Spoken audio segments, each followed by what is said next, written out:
So, one of the things that I talk about when I conduct a live auction is a tie bid. And I include this in my opening statement to tell the crowd how, if we run into a tie bid situation, the situation will be handled.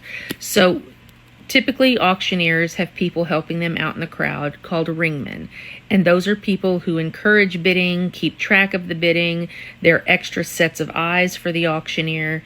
And in the event of a tie bid is something where the auctioneer who is selling has somebody who they believe is the high bidder, and the ringman has someone else. And this happens especially when you have large crowds. And so a tie bid is when the auctioneer has a high bidder and a ringman has a high bidder.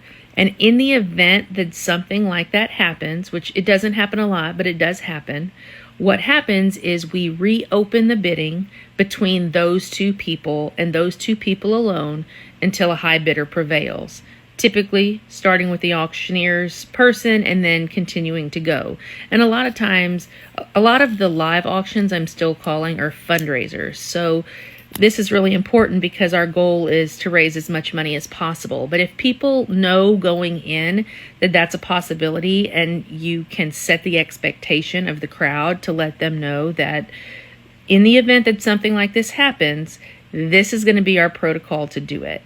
And it's also a moment to educate some people who may not really ever be in an auction setting or know what that is, but it is a great way to think ahead and handle situations that we aren't trying to have happen, but a fair and just way to reach that high bidder.